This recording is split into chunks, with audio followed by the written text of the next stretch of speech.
Hello, everybody. Welcome back in a new episode of the Point of View.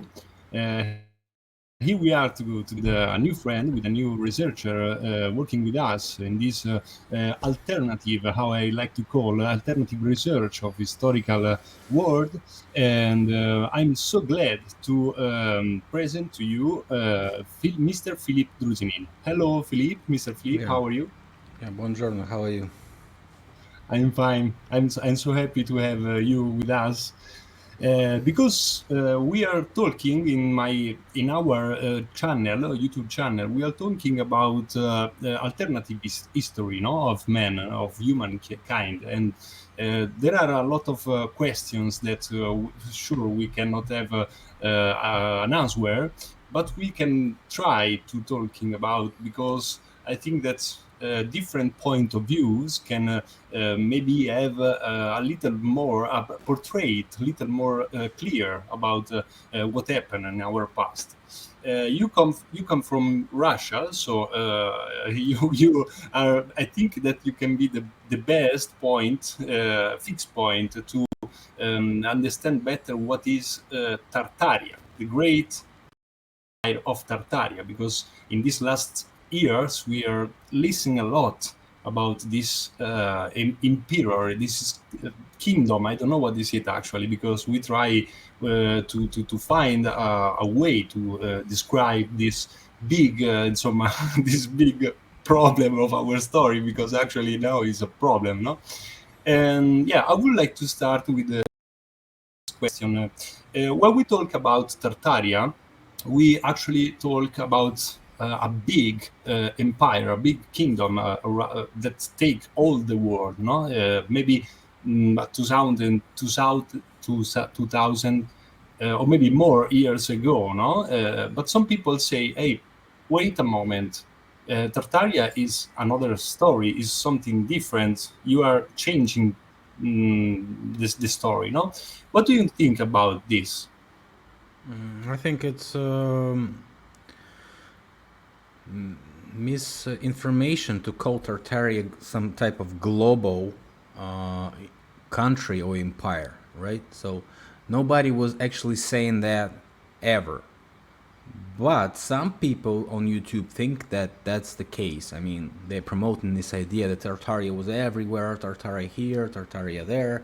I mean, everything Tartaria. But if you look closely to the documents that we are basing our narrative on, is actually some maps, some mentioning in the ancient encyclopedias, like 17th century, 18th century, and basically we see some depictions in the books where Tartars are depicted like ordinary Caucasian men. They don't look Asian, Mongolian, Moorish, or whatever people would be promoting. I don't know what they're doing on internet. What are they talking about actually? We should do particular review on each and everybody who is doing the information. But what I'm saying is, actually, Tartaria is just a geographical territorial brand. My research shows that Tartaria is related to certain words which make this word like tar. So this tar is actually related to three, and I posted this today on my Instagram, three different definitions. First one, let's see, give me a second. Yeah, sure. First one, I call it energy rotation, movement with spin. So like when you use word turn, for example, turbo, in Russian tormos, which is a brake is a disc which is turning and it's pressing the disc. I mean, you can use whatever word, like torero in Spanish, like it's a bull which is, going in Yeah, circles, rotating. So it's all rotation, it's all movement, it's spinning, it's going forward, it's an energy of spin, like torsion energy, which is well known. The energy that is spinning from the core of the earth, so called, and it's like a wireless energy that we can obtain actually. So all this uh, words connected and could actually be the definition of the original Tartaria, because if they use this energy, that's probably the place where this energy was obtained and used on a daily basis, on a routine basis.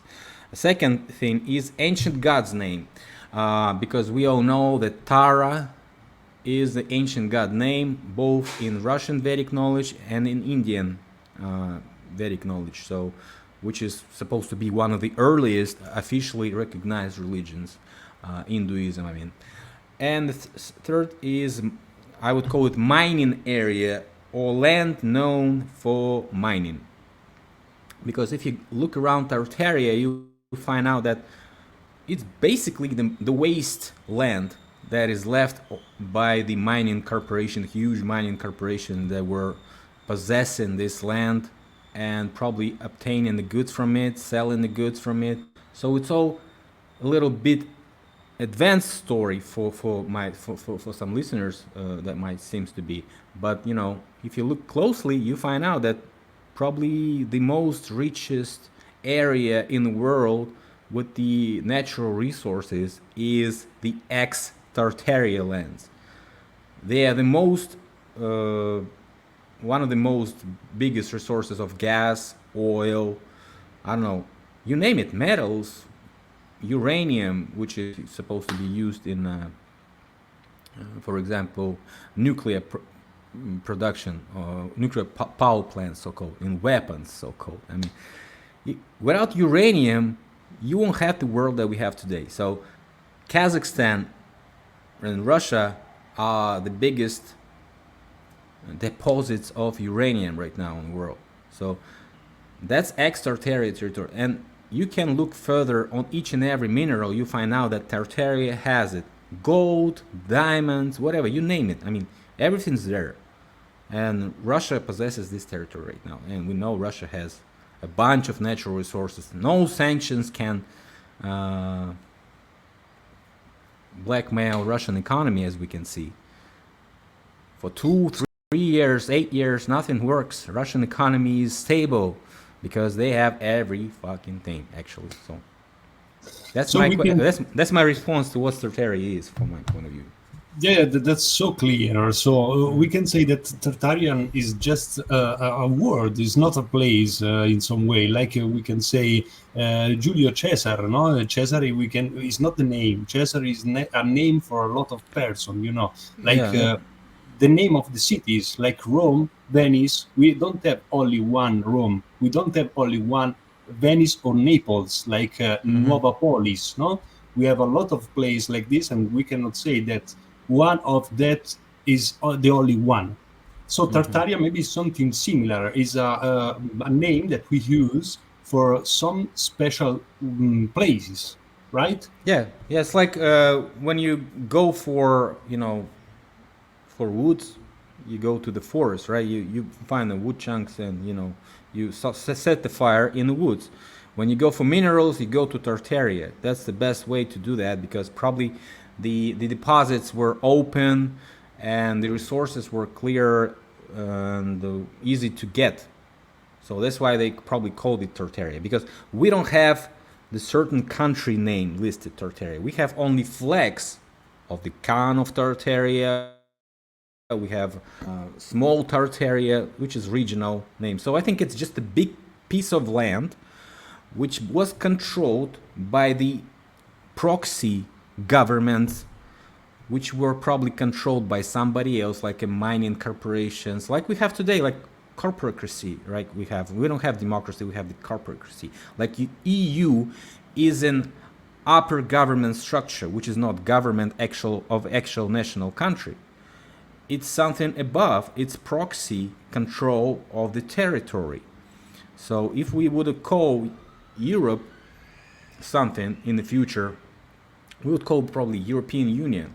But that doesn't mean the country European Union was existing, right? Right. There wasn't such country. It's a union, like a Soviet Union, or I don't know. If you go further to United States of America, you find out that there is no country of United States of America. There's a union of several states. which have sovereignty, each and every one. But as a union, they call themselves United States of America, actually. So it's a corporate law. It's a maritime law. It's all based on English maritime law, and that's why we have all these definitions. So probably the Tartarian definition was also brought up by those who were creating this maritime law. And they called this area Tartaria just because it wasn't possessed by a single state. It was just a, union or corporate possessed land. And probably it was on the ruins of a bigger union. So in my research, I found out that the only empire that was existing actually in the Vedic knowledge, and it was called the empire because of the name is in the name of Perun. That's why Imperum. Perun is the top god in the Vedic mythology, in Russian Vedic mythology, in Slavic Vedic mythology. It's equivalent to Zeus in Greek mythology. Who was the top god in Jupiter in Roman classic mythology? Jupiter, right? Well, we have a lot of name for the same figure, I think, for the same god. No, I mean the Zeus. Zeus was equivalent to Jupiter, I think. Yeah.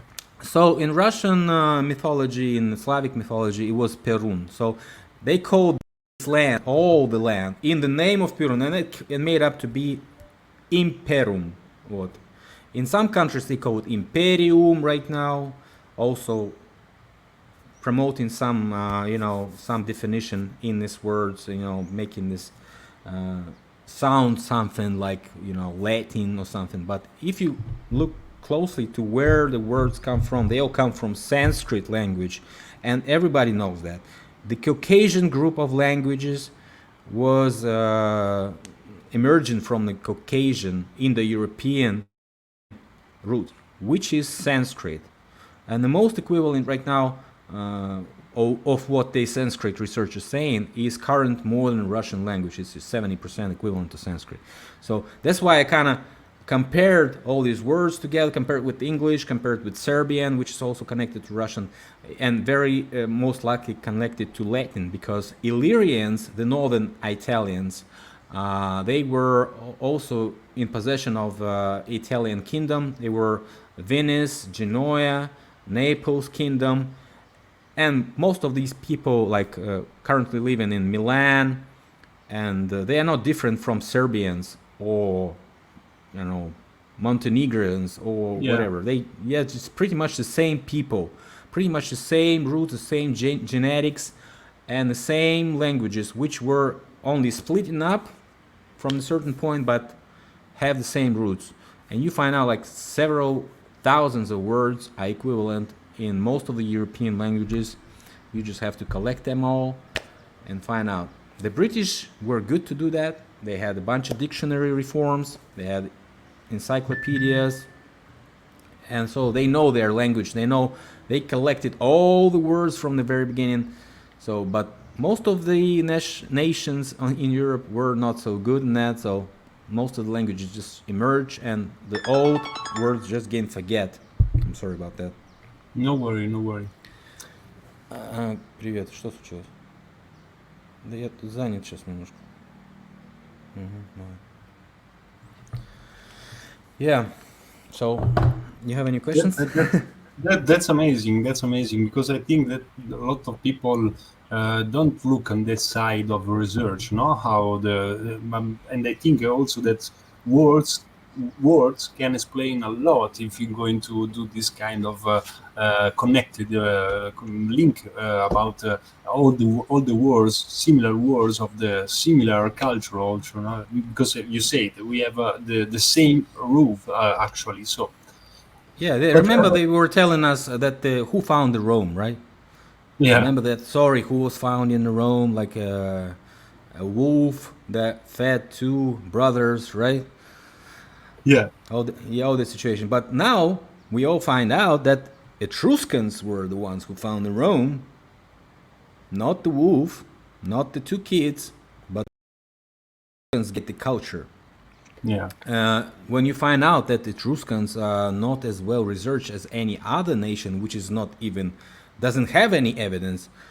Etruscans has a bunch of evidence, but they're not well researched. Why is that actually? When I asked that question to the historians, they say that because when you find out that the Etruscans and Italian called themselves Little Etruria, you find out that the big Etruria was currently at the place where Ukraine is situated. So, I mean, that's crazy. And some of these maps are still existing, some of them not even burned. You can find that Etruria was the land of some Slavic tribes, which are equivalent to Serbians, Etrurians, Macedonians, and Ukrainians. And Ukrainians are pretty much the same as Russians. I mean, there's not a big difference in that language that they had. And so some people tried to read Etruscan language with this Russian decryption, and they found out some sense in their writings. I mean, the transcription was Yeah. pretty good, but they cut their budgets and said that's not the way you're supposed to research. Do the official way. Don't go this way. Go that way. And Yeah. so that research was blocked. I don't know why. I don't know. But, you know, what I can say that people still think the Etruscans disappeared just like that. No, they didn't. They just dissolved in another branding of Romans. That's the same people, just like you call early Russians Muscovites, they didn't disappear. They became Russians. Or just you can call small little Russians the Ukrainians. They also didn't disappear. They became Ukrainians. So that's the strategy of the parasites. They rebrand, rename, divide, and split the family nations to tell them they are not the family, they're enemies, and so they start fighting. And we're coming up to one of the next questions, by the way. But that's a strategy. That's what they do. That's why divide and conquer, not because they want to conquer something. They just divide to fight with the hands of the others, not themselves, right? That's the strategy. I totally agree. Totally agree. But what I want to ask to you now is still about Tartarian situation. No, it is why it's coming out in this last 10 years or something similar. We never talk about, or I never heard about it, and why they fix the point, the focus in the wrong direction. I mean, why they talk about this big empire of the world, the global world? Why they did it? I think they want to delegitimize the Russians currently possessing that territory. You know that nobody actually likes what Putin does or his government, right? Everybody is blaming everything on Putin. And Putin was one of the first guys who actually took these maps out, looked at them, read the name, read the brand. He was like, I've seen a bunch of times he was going in the museums and they've been showing these maps to him. And on some discussions, he even answered some questions in an alternative way, which was not mainstream. And I mean, he was like, reminded of real alternative history that was actually existing. And I think there was a warning from the Windsors because they want to take all the gold that Romanovs transferred to the British banks. And actually, you don't have Romanovs relatives right now, any legitimate relatives to possess that gold, to claim that gold. All of them are just puppets. So, I mean, nobody is even related as closely as British monarch line to the Romanovs. So that's a big pie. I think that's a big bounty, I would say. And I think they're after it. So they want to take it. They want to use it, finally, with all the interest for 100 years. I mean, that's a huge money. The second situation is the Federal Reserve System, which also was created with the help of Romanovs. They sent a big ship of gold in 1913, which also disappeared on the way around Gibraltar, if I'm not wrong about that. So Also, another situation. A Federal Reserve System was created with the help of Russians, Chinese, and some British banks. So if you take a look at this case, you also find out that they owe some big money to Romanovs. And who is Romanovs? Romanovs are right now the King of England, the Charles III. You can also call him Carlos because he Yeah. has Carlos. Actual name, he's Carlos.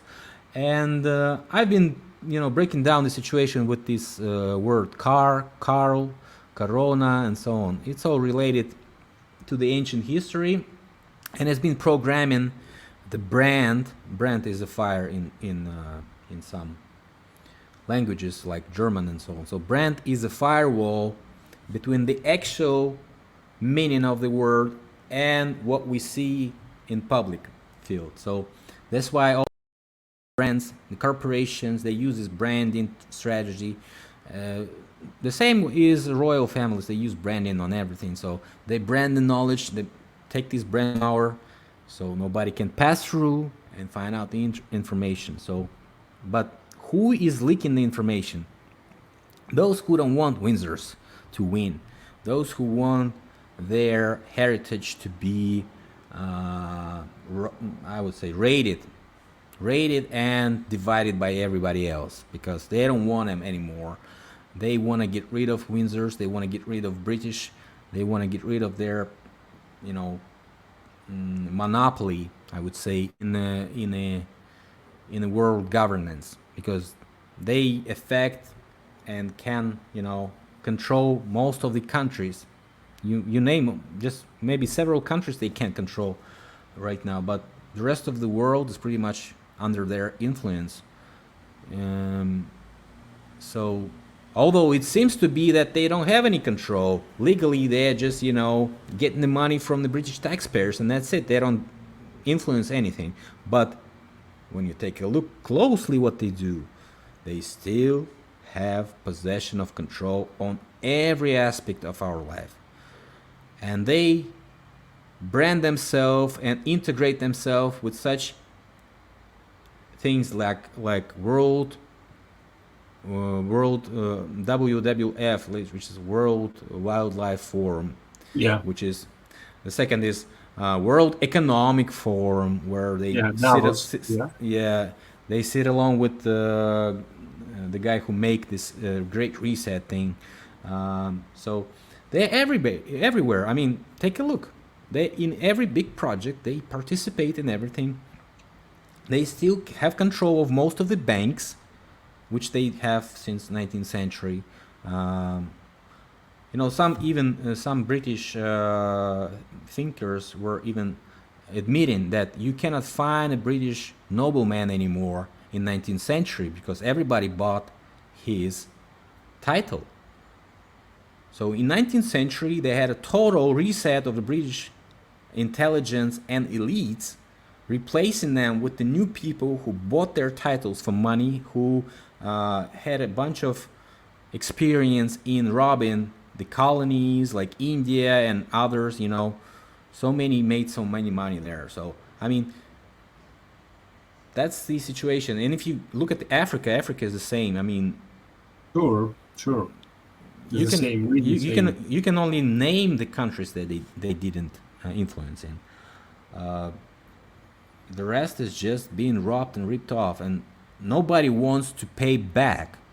Right now, we have some discussions about reparations for Black American, Afro-American slaves from the white people making a tax in America for paying back the ex-slave offsprings who can prove that they had been enslaved and so on. So I mean, this is ridiculous, because if that come to the British legitimate order, they're gonna have to pay everybody, and they don't want that. Of course, they better ruin the system. They better switch the focus on the U.S. They better promote some maybe future civil war number 2 between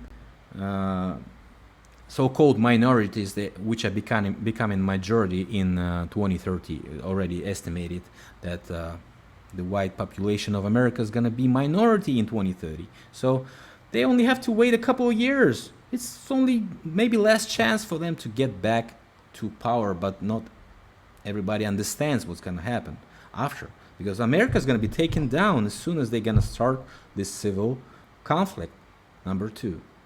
And what about Tartaria? Tartaria is the 100% copy of what we have today, because Tartaria was supplying gas, and I found a bunch of Starfords chains which probably were connected with some gas pipelines, and Starfords itself could be established on the place where gas well was obtained. I mean, they were pumping the gas out and growing the city around it because they had lighting, they had energy, they had, some income, and so on. So they created this fort to protect it from maybe local people who probably were in big numbers, maybe wildlife, animals, wolves, bears, whatever, you name it. And the city was growing. Each and every European city had this structure. I mean, small star fort, maybe citadel you call it, and something growing bigger and bigger and bigger, and the hugest. Everything is connected to rivers, water supply routes. So some type of gas empire, some type of gas union was probably fighting the European civilization. I believe it was Holy Roman controlled civilization, which is right now transferred into the British controlled civilization, because every British monarch is related to German. They 100% Germans, everybody. Russians, British, French, they all Germans. They all relatives of some German bloodlines.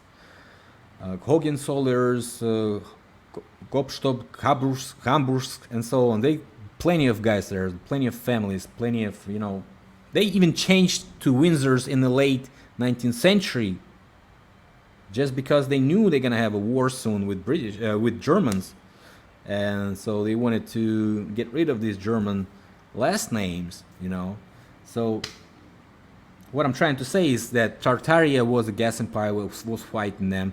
Right now, Russia is possessing the same territory. It's also playing the role of the opposite, of the counterfeit of the Western civilization, along with China, which is also located near ex-Tartaria, and Iran, which is also ex-Tartaria.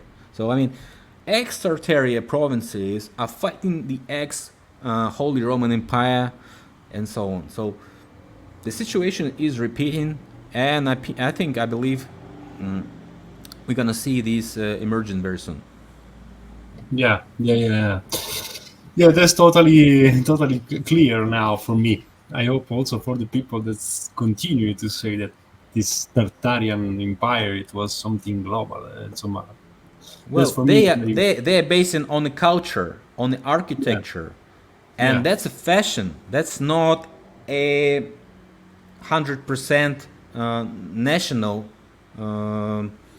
individual. I don't know how do you call it? Difference. No, that's not difference. This is culture. This is fashion. It's like you can probably find skyscrapers in most of the country's capitals, right? That doesn't mean that's the same country. It's a corporate fashion. It's an architectural fashion which is transferred, and along with the cost of construction, could influence some architectures to choose this or that decision for construction something. But if we look at the case as a union, as a trade union, as a mining union that could possess each and every territory and control it, that makes another sense, because they could have built the buildings for themselves that could be left to that country where it was, constructed right now. And that's why you have the same type of buildings, the same constructions that could be built in Japan, it could be built in Argentina, Chile, or whatever, which is way far away. But that's only architecture. That's the aspect of architecture. There's another aspect. Yeah. In fact, sorry. In an episode, we call it like global consciousness of architecture, or global consciousness of energies. something similar. We didn't say that this is Tartarian Empire. We say that we have the same consciousness, just this Yeah, that now, yes, style, style. yeah, Yeah. yeah, that It, now maybe it's just forget, it's just don't use anymore, But okay, that's good to know. I think But that people just wanted to construct something for long term, right? And the cost of that, the efficiency of these buildings probably were, in favor of constructing such thing, because you probably some other shapes, some other styles wouldn't make the same for those who were paying the money, who were budgeting this. But if that was just a global union of trade and people were communicating, exchanging technologies, exchanging architecture, styles, decisions, and the problems that could be actually while you construct this building, huge problems could be. But probably they had resources, probably they had this brick production developed enough, right? Because they used bricks everywhere. And that's the thing to talk about, because brick production is not that simple. It's not a primitive way to construct something. And that's another mistake by the officials that don't even research how brick production was developing, emerging in different parts of the world, how this or that construction could be actually constructed and explained with the technology of that time at a certain period, at a certain region. Like, you cannot construct huge construction without brick factories, glass factories, plenty of workers, transportation system, cranes, and some other things like you can use mechanisms and so on. So it's not just the people in the mud carrying bricks in their hands, right? You're supposed to have some measurements, laser, I don't know, leveling and so on. It's just a whole bunch of information, and the historians completely ignore it sometimes. yeah, yeah, that's true. That's really true. Yeah, I went back now from the Egypt, and we have a lot of how to say, yeah, not explained stuff around there. No, we're talking about the pyramid. We are talking about the temple. A lot of stuff that we don't know how they construct it. But yeah, yeah, Yes. that's a good point to fix. Maybe if someone do this kind of research, we can connect with him or there. I don't know, but yeah, Yeah, that's now a very small point interesting. about pyramids, by the way, because the official used to stick to the theory that it was produced by, constructed by slaves. Yeah, But when the alternative researchers started to slap them in their face with the new evidence of some technological marks on the blocks and so on, which is proven that the workers weren't just simple slaves. They're supposed to be qualified to do something like that.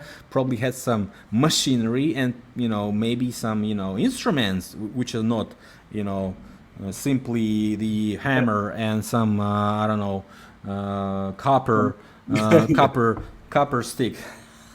This is ridiculous. So right now they think they stick to the theory that it was produced in constructed in 20 years, but it was all qualified and hired workers, and they even placed them in some little town near this Giza complex, and saying that they were several shifts, like 3 times a year, a group of people were arriving at the site and started to change those that were working before. And that's how they, had this, timing question, which is like they supposed to be bringing some sort of like 20,000 blocks of something each and every month. And so when you calculate that for day and second and a minute, that's ridiculous numbers. So that's how they explain. Yeah, they were not no slaves. They were not qualified workers. That's how they did this tremendous amount of work, tremendous amount of logistics and storing of everything. I mean, oh, yeah, but if yeah, you take a closer look to what they say, they actually are proving they were wrong for all these years explaining us how it was constructed, and they are probably wrong right now in saying that it was qualified working force, labor force, because you cannot find any evidence of that actually. No archaeologists found any graves there of large number of people that supposed to die during this 20-year of construction. I mean, how many people would have been dead there? Who would have been burying them, or what they were doing actually? No records of that at all. I mean, there's so many questions. When you take a look at each explanation, you can criticize it and find out that it's not relevant to the reality that we obtain and see right now. Perfect. Let's go to the second point. When I start to study the Tartarian things, I finish inside the Russian researchers, and I found this name, that a lot of people talking about is Anatoly Fomenko, and the history about the new chronologies. No, what do you think about this? Well, I sure respect their efforts to do something in that field, but if you research who was the founder of that idea, you find out that they are based on the research data that was produced by Isaac Newton from Yeah, I knew it. Britain. Yeah. Yeah, there was some other guy who did the same in the late 19th century. And then some Russians also took on this research. I don't remember their last name, but I have a video on my channel which is called something about Fomenko. You can just Google Fomenko, you'll find maybe 2 or 3 videos on my channel, and one of them is about, and I totally break down who was after who in this idea and what they were bringing up. And yes, we have to give them credit for starting something like that, which is, totally out of mainstream narrative. I mean, it's disrespectful to the historian mainstream community. And they were in the same institution. They were just making mathematics, and these guys were historians. I mean, and they argued, and they never gave a credit to anybody from that Fomenko group, and historians totally reject their research. So just so you know. The second thing is, nobody ever charged them with any, I would say, legal issue. Well, if you go against the mainstream, you sure gonna break their chain of budgeting. You sure gonna be bringing up questions that they are currently again funded for. So nobody attacked Fomenko and Nosovsky for that. No government agency ever arrested them for that. Quite opposite. They had 82 books printed. 82 books printed at the time that I was counting them. Right now it's probably even more. So a crazy printer is not a research, right? And Yeah. around only one single idea that the chronology is mixed up. So what they actually do, they're making money on creating alternative history line which they made up according to their mathematical data, which they are saying is based on the false historical chronology and their decryption of it via some mechanism or programs that they actually created for that. Well, I can only applaud them for that, but I cannot nor confirm nor object them in their 82 books because I don't have as much material, I don't have the program, I don't have the codes, so I cannot verify if they're completely wrong or not. All I know, they're praised by the government, they're not attacked by historians really, they have 82 books printed, they have money made, they have been interviewed a bunch of times, and they actually said a bunch of things in their interviews which support what I'm saying. So what I'm trying to say is they're a good wake-up call. You have to read, you have to check it, and you can't. That's simply the case with them. I cannot you know, confirm or object, and that's the point. When I go to, for example, Tartaria topics or I don't know maps or something, we have the same sources as them. They also knew these sources. When I go to 19th century buildings and so on, they don't do it. Why is that? They're afraid of that. They don't want. They don't want to research this. Just what we just talked about: the architecture similarities, the hidden political groups, hidden unions, trade unions. They don't want to research that. They just stick on this chronology and interpretation of history. They don't want to explain anything. They don't want to touch any mud flood evidence. They don't want to touch any geopolitical thing. They're just saying like this guy was wrongly named. His name was this, and if you read that, that doesn't make any sense actually. Why did they know that? Because you don't have the reference they were using. I mean, if you're a teacher of somebody, like a student brought you this, scientific work, essay, you can read it, you can cross-check his evidence, everything is marked. But when you have 82 books, just believe how many times you're gonna spend on proving anything. To whom? Basically, nobody's gonna listen to you.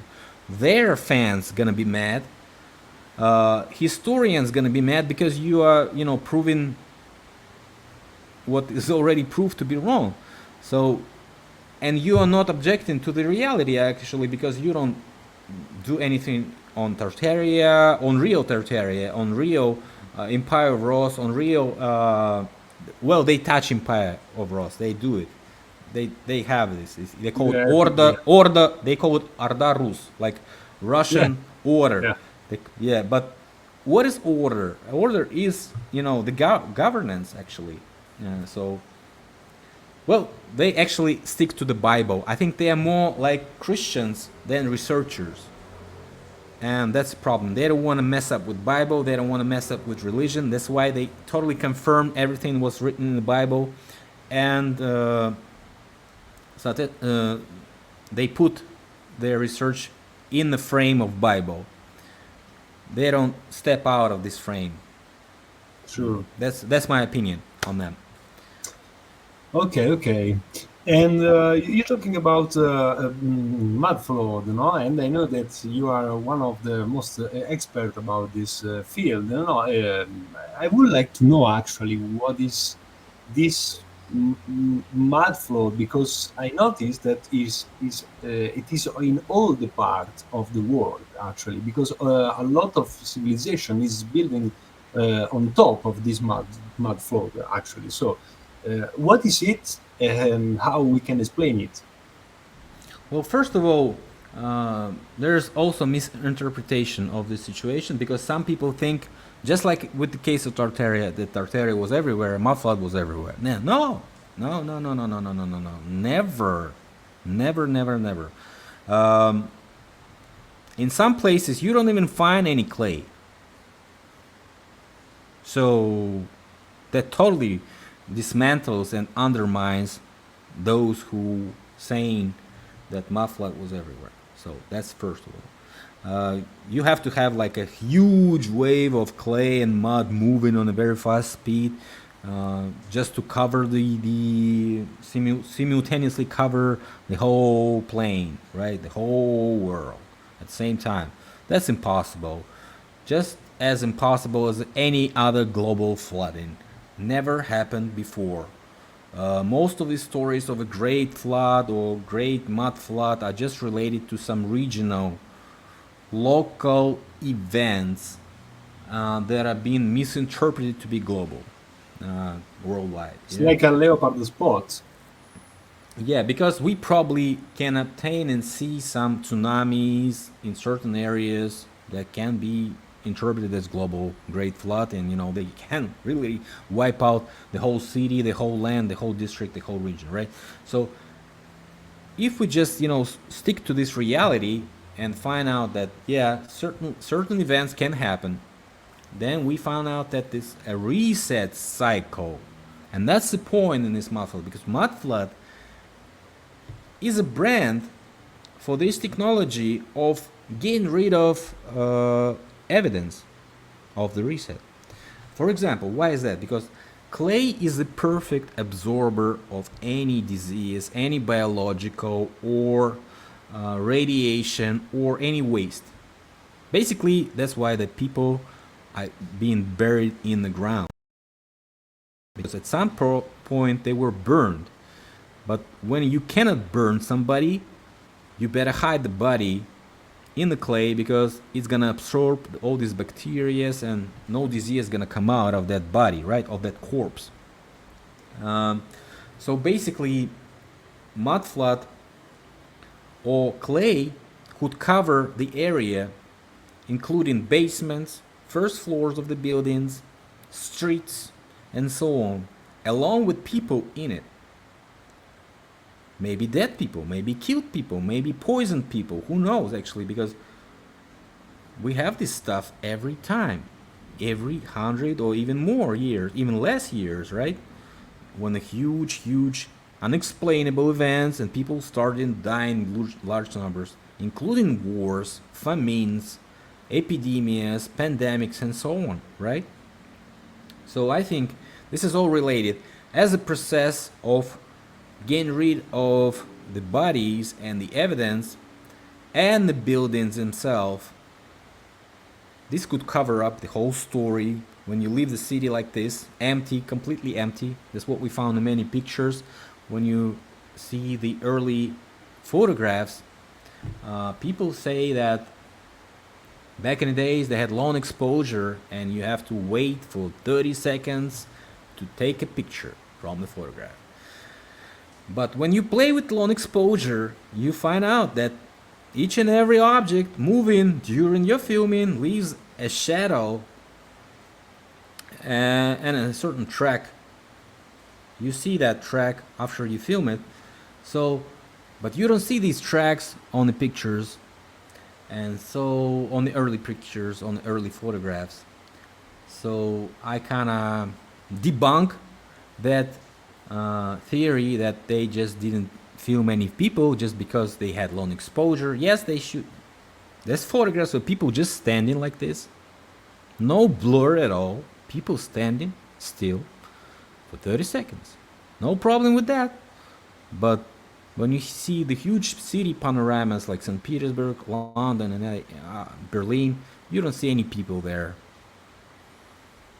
But at the same time, you see a horse standing and a cab standing there perfectly.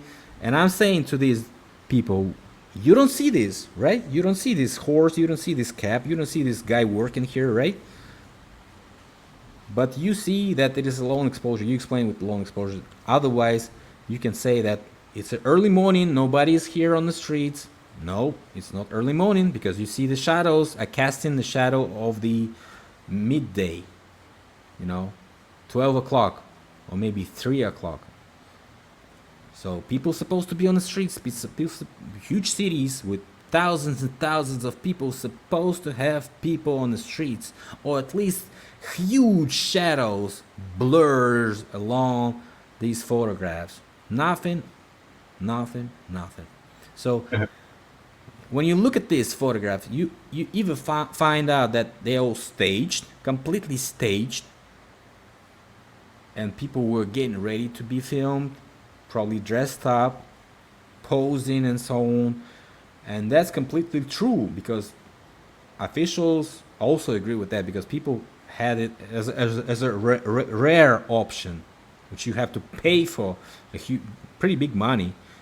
So probably not everybody can afford to be filmed or pictured back in the day. So, Sure. but at the same time, you go to the history of photographs, you find out that at 1845, 1850, they already had exposure of 5 seconds on some photographs. You even have the calculation card for the exposure, which starts with 5 seconds. And that's a big pain in the ass of the officials. They don't want to take a look at that. They don't want to look at the official history of the photographs in certain regions, certain cities. They don't want to look at the archives, where you definitely see a bunch of photographs also, and people are staging the photographs. I think people staging every photograph in the early 19th century. So you Yeah. cannot use it as a proof of something that didn't exist, but you can surely see the building is standing, and sometimes, or maybe some ancient archaeological site is standing, maybe not excavated. My Instagram is full of these pictures. When you see the first photo and the current photo, you see that it was excavated big time or reconstructed big time. So I mean, people making money on that, and Sure. probably, Like yeah, today also. Yeah. probably all these historical sites on the photographs um, were prepared for the future business in tourism and attraction of tourists in certain cities like Rome, which was excavated only during Mussolini. Like nobody knew it had all these historical sites there. There's tons of soil to be taken out and showed to people. No, nobody did it. Only in 20th century they started clearing up all this stuff.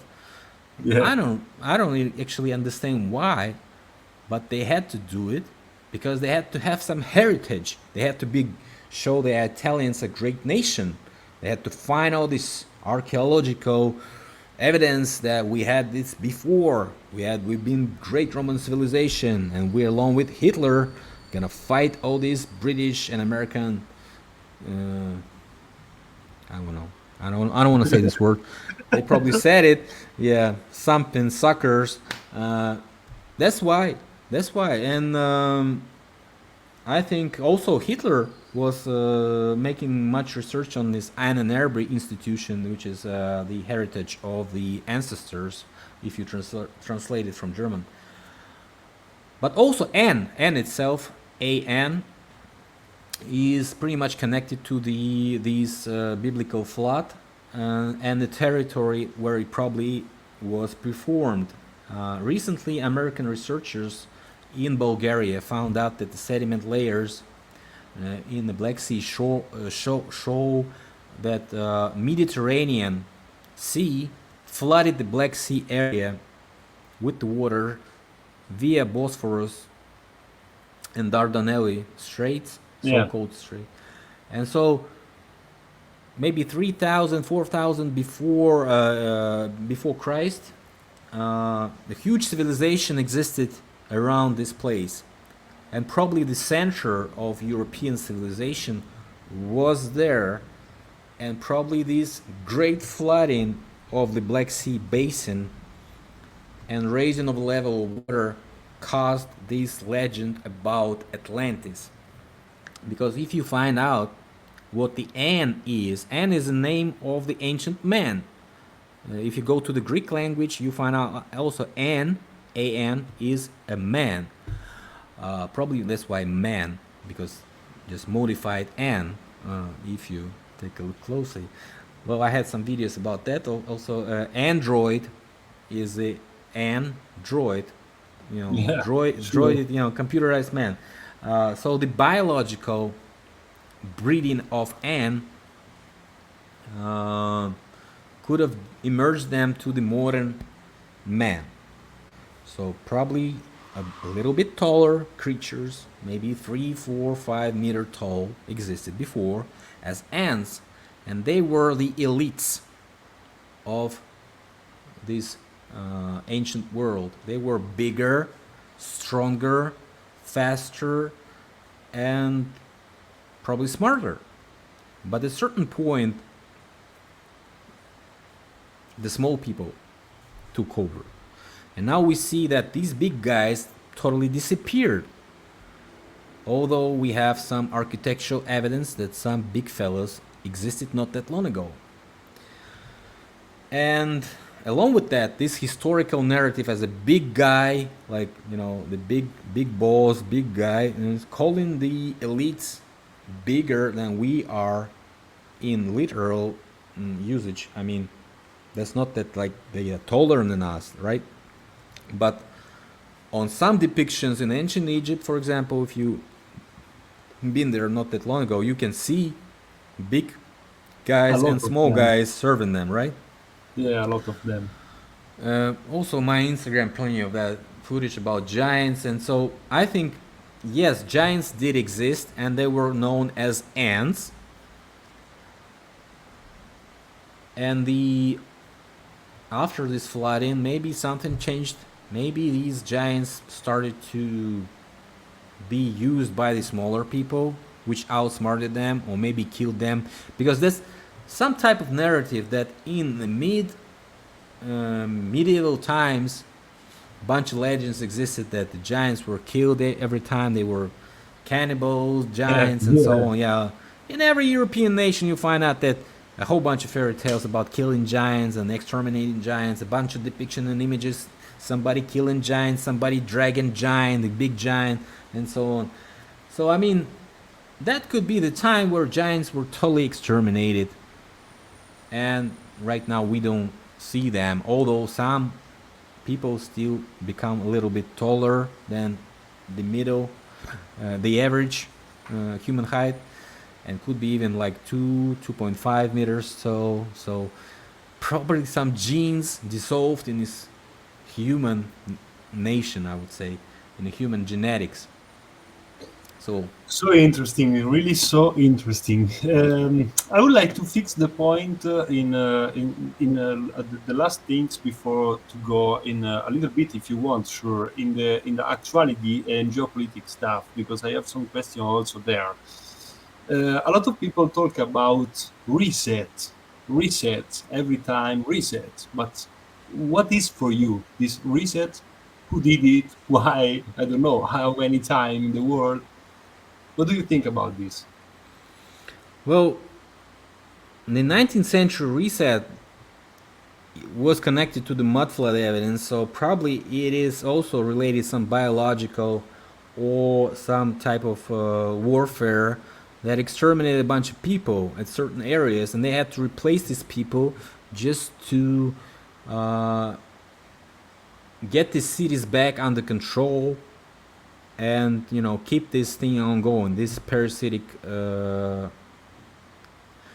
way of governance, because some people just don't want to work at all. They want to just get all the benefits. They want to make up some monetary or financial instruments just not to work at all.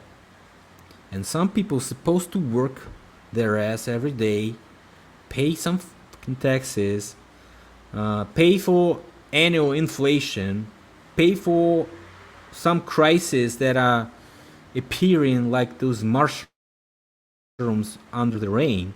I mean, new tax this, new tax that, mask tax. I don't know, COVID passport. You have to pay. You have to pay for PCR tests. You have to pay for gas prices. You have to pay for heating. You have to pay for, I don't know, you name For it. everything. Well, you have to pay for your property, man. That's a property tax. So that's not your property. If you pay for your property, actually, if you look at the definition of property, you own it. You don't have to pay for it anybody, but you pay for it, and that means that you don't have any property. Actually, they can take it away from you if you don't pay. That's not your property. It's your possession of the property, and that's what they're trying to implement right now. They want to get rid of our property rights. They don't want us to have this private property. They want us to only to lease and to pay. While we can pay, we can use, and if we cannot pay, we cannot use.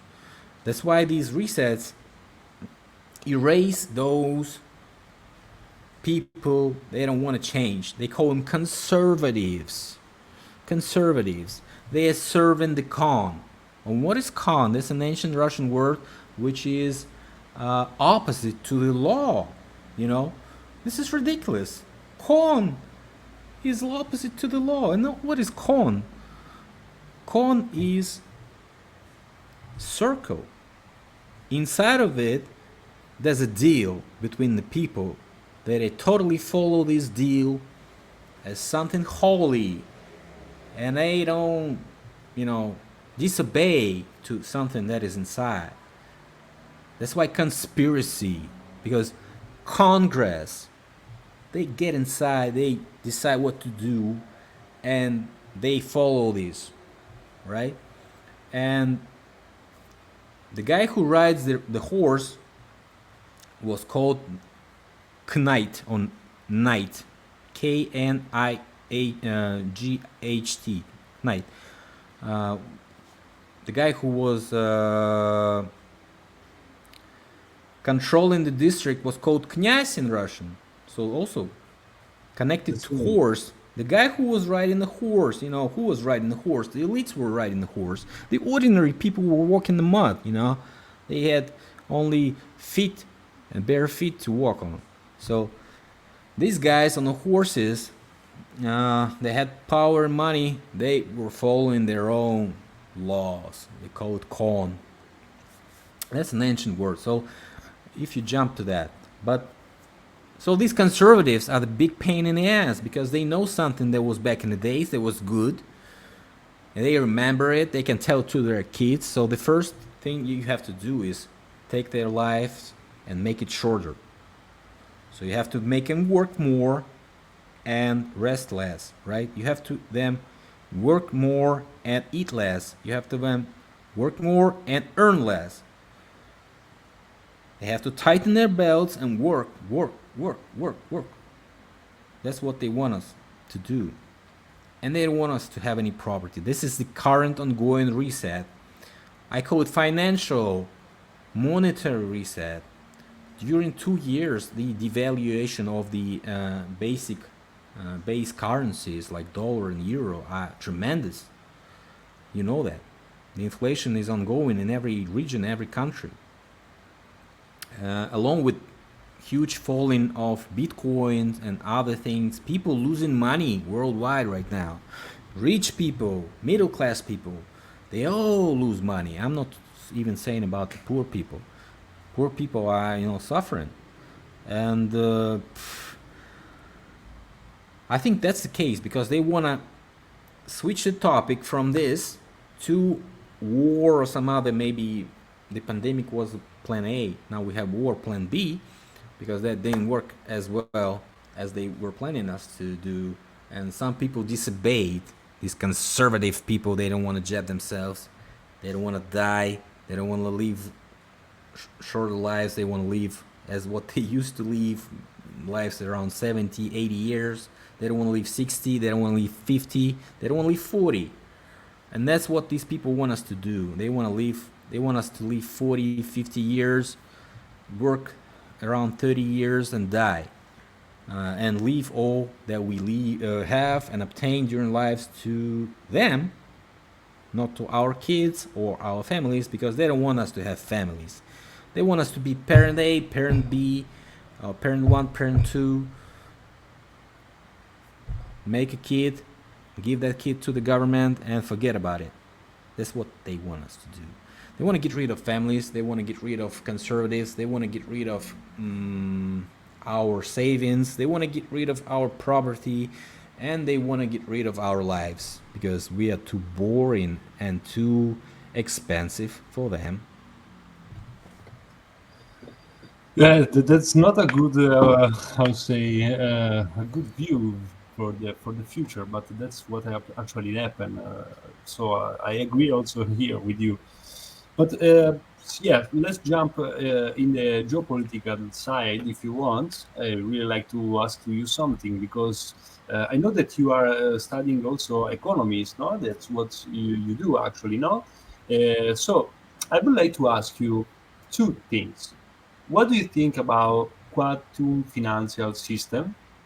And what do you think about the war that happened now between Russia, Ukraine? What is the side of the American, Putin, Trump? There is a mess also there. So, what is your view? Well, let's start from the back, from the from the finish of your question.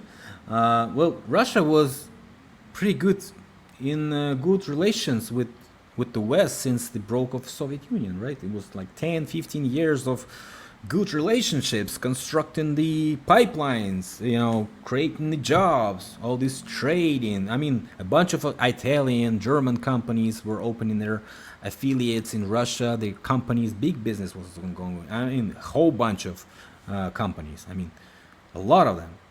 Not something's changed, right? Something's changed. And what changed is that the Chinese started to look at Russia as their territory, as their proxy. And I think they drag Putin in it. I think they work along with Rothschilds because Putin is closely related to some Rothschilds uh, affiliated folks, and we had a lot of them in the government before.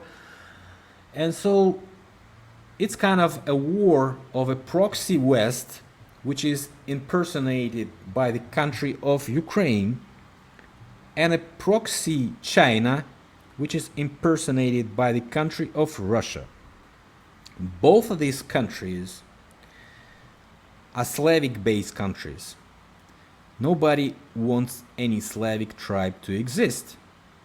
So no China nor Europe wants us to live here on the surface of the world, because China wants Russia as a resource base, as their backyard. So does the United States, Britain, and European leaders, which are already not so independent as they used to be not that long ago. And so we have this operation of killing the Slavic tribes. Around 100,000 Ukrainians were already killed, probably around 50,000 Russians already killed and wounded. So that makes around 150,000 in the middle of Europe which are killed. I'm not even saying how many lives were ruined, how many kids are not gonna be born in the future. And that's the most active and brave male population of both countries. Who is going to protect these countries after the war is done? Those who ran away? No, we are not coming back to this madness. Nobody's gonna protect. So this is the process of dismantling of these two states. Probably they're gonna make Russia have a little win this time. Maybe in a couple of years the war's gonna be over, and we're gonna see the dismantling of what we know as Ukraine. Is gonna be a little bit smaller. Maybe it's gonna be swallowed by Poland. I don't know when it's gonna stop this time, but it's not gonna be Russian for sure. Nobody's gonna give it to Russia, because Russia is China in the future. Wait a couple of years, Putin's gone, and see you later. It's gonna be China. And so China knows it. They're like a wise, smart monkey waiting to see who is winning, the bear or the tiger in the valley. And they gonna watch the corpses of both of them floating by the river. So China is a big winner for sure, and probably the return of British influence is visible too, because British messed around Kazakhstan in January. They had a big coup there and big situation for Russia. Probably Russia lost that situation. We had a bigger problem right now. And we have a big problem in Ukraine in February, right after Kazakhstan case was over. They started it in Ukraine just because they knew they had to start something, because they have to switch the focus from the financial problems to this Russia problem, as they used to do in 2017, 18, 19, 2020, when they were doing Russia hoax in Trump case, right? They were dismantling Trump and getting rid of Trump, and that worked perfectly. So I think that's gonna work this time too, because every problem right now in Europe is blamed on Putin. So is in the United States. If you ask Biden, if you see what he's answering the journalist in his press conference, he's always blaming Putin, Putin's taxes, Putin what, Putin this, Putin. I mean, the cat has abandoned its kittens, and who is to blame? Mr. Putin. So, and the second question is about the resets.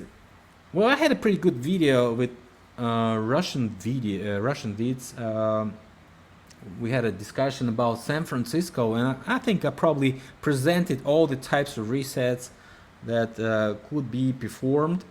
This financial reset, that's great reset, as what they call it, is just being promoted for longer period of time. I knew about it when I started my YouTube channel, and that's why I was using this term, because I knew they use this term, and I tend to use the terminology they use to define what they're doing. So that's closer to understanding. And some people just hear reset as some computer button, or I Yeah. don't know what they think about. But this is extermination of the previous system, getting rid of people, getting rid of conservatives, getting rid of laws and habits that we used to have before, getting rid of property. That's what is ongoing right now. And getting rid of the economy itself, because they don't want us to work as we used to do. They want us to work the other way. And how to make us work the other way is make us poor and willing to do whatever just to make some living. That's what they're planning to do right now. Wow. Wow. Yeah. Yeah, it's hard to believe it, but yeah, if you go just around, just out, you can see it that happen. Yeah. Well, I asked to you before about the quantum financial system, because this is another kind of things that some people say, yeah, that's the solution. Some people say, no, this is the fucking problem. So, what is your opinion about it? Well, the financial system itself was established by the um, so-called going into the shadow royalty. So, I mean, these royal families, they needed to gain control of the future in the past. So, how did they do it? They replaced their royal system of governance with these financial institutions, these central banks and private bank system, right? And if you return to Standard Chartered, for example, was a big London bank which was established by the Venice and Genoese bankster clans, which moved to Netherlands and created the revolution in Netherlands and in Britain. The Holland folks created revolution in Britain. Doesn't seem very, comprehensible, but it's true. The guys brought the money from the Venice into Holland, and they created some mini capitalism system there, intensifying it in a small territory, because they had ports, they had a bunch of trade there, they had a bunch of money, wild money. People were bringing money and gold from the colonies. They had to buy something just to not to have empty ships to sail back, so they bought something. Like tulips was a big scam in the Netherlands, these flowers. And they had a bunch of scams with these flowers price. Some people got very, very broke back in the days with these tulips. That's a flower type that they, sell in Holland even now. But anyway, so this orange, they call it orange. Orange is the color of the Masons, by the way. Yeah. First Ukrainian revolution in 2004 was called Orange Revolution. Right now we have a revolution of dignity, which was emerging into this war situation. So the Masons are basically was the class that was promoted by this financial layer, because they don't want to operate by themselves. And they hired this freelancer group called them Masons, the professional units. Probably based on the previous professional and trading unions that were established before. So they had this cherry picking of certain persons and putting them in certain positions in so-called lodges. And so that implemented and backed the new financial slavery that the royal families made up for us in the future to serve them and pay these taxes, payments, all this based on taxes actually, is how create money and the interest out of a zero labor, right?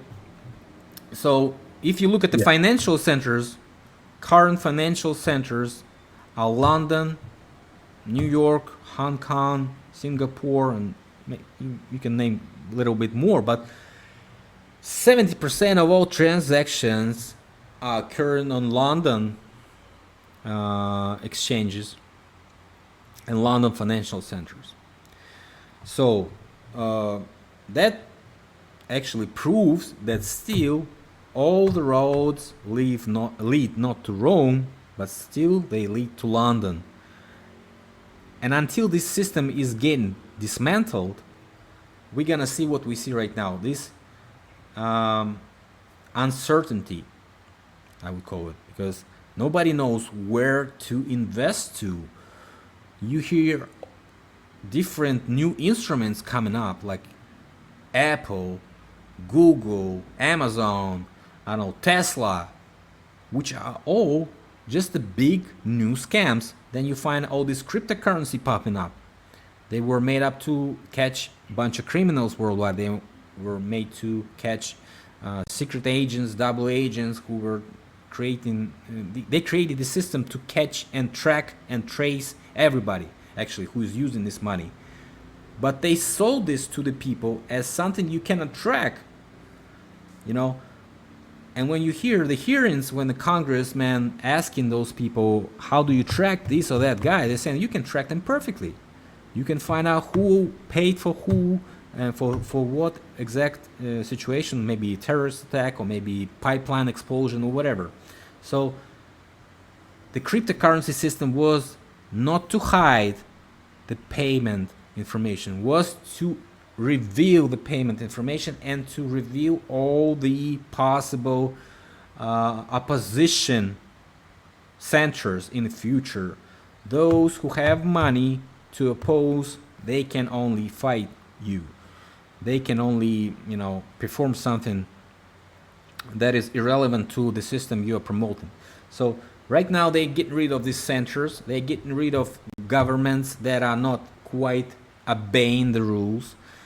And this system is used to get them all broke because nobody knows where to invest for sure, for 100% result as it used to be before. You could have invested in American papers and get like 2-3% for sure. Now you cannot have this anymore because America has 10% inflation. So no interest right now can cover these expenses, yearly expenses. So big corporations right now are totally shocked with what's going on. And we're gonna have this slide down for several decades until this minority situation that I've been just covering before in the United States starts to take over the United States. I think these several years we're gonna have this slide of economy and then a total collapse after some civil conflict will ignite in the United States, if not the conservatives take over this time and during this during this next election cycle. But anyway, both ways, even if they take over, they can be probably played like they used to be played with Trump, because he used to scream like, go to the Coliseum, let's go to the courts, let's fight these stolen votes. Yeah, everybody believed them. All these people were watching YouTube hearings of this or that case, Georgia, Pennsylvania, Arizona. Everybody was hoping some election results could be changed. But no, nothing happened. All these people who were active, they all got arrested. They all became homestead terrorists.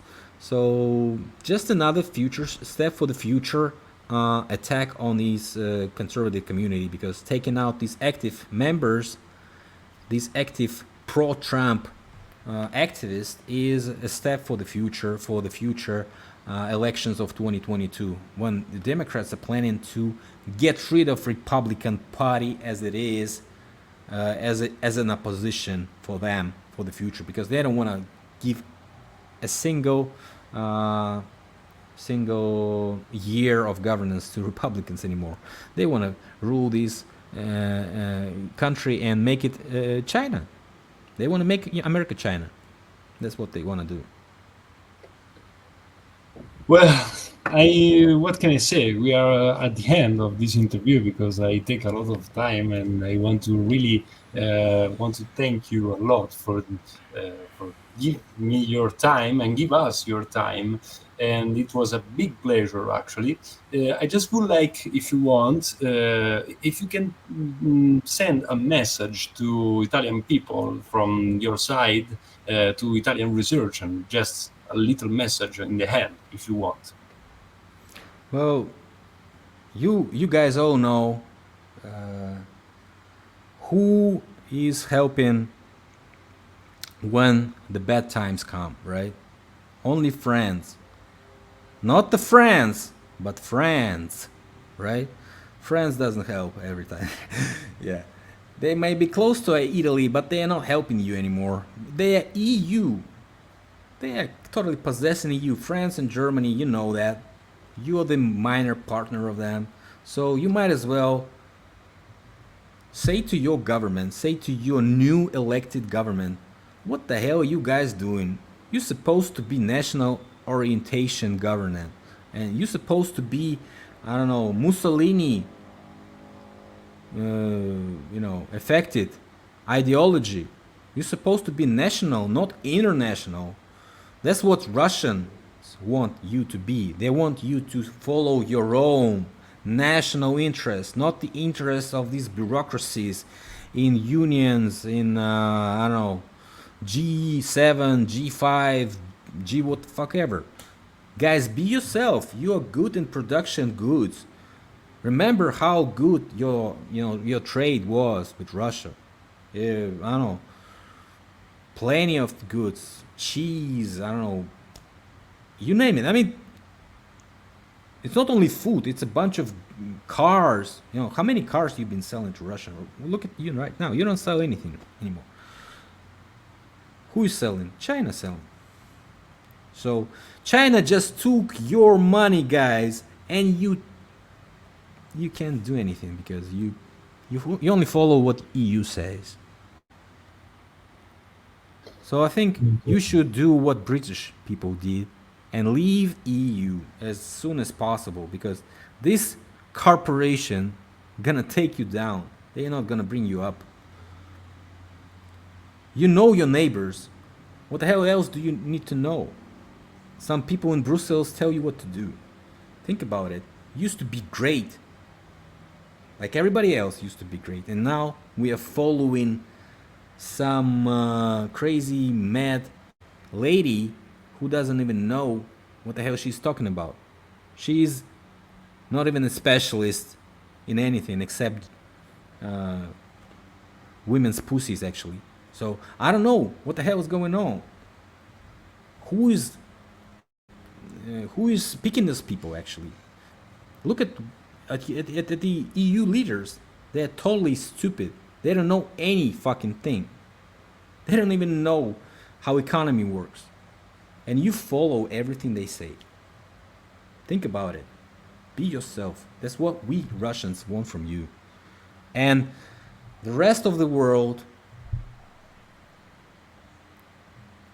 just needs you. The Italians, the Italian people, they don't need European Union people. They need Italian, Austrian, German, French, because we all understand each other. We can work it out. These governments are just, corporate puppets. All they do is to take our money, take our property, and leave us broke as a joke. That's what I'm saying. Well, thank you very much, very, very much. I would like to advise to all the people that want to visit the website of Philipp on the channel YouTube. You can see Philipp Druzinin. I hope I I say it good. And you can see a lot of things that we talking today, like mud flood, like geopolitical stuff, and a lot of things that Philip Mr. Philipp study for a long time, from a long time actually. So I advise to you to visit this website and subscribe and follow maybe the next interviews that we can do together if you want, Philip. Yeah, why not? If you have any more questions, contact me as soon as possible. We can schedule one more chat. Thank you so much and have a good day. Yeah, see you guys later. Bye. Bye.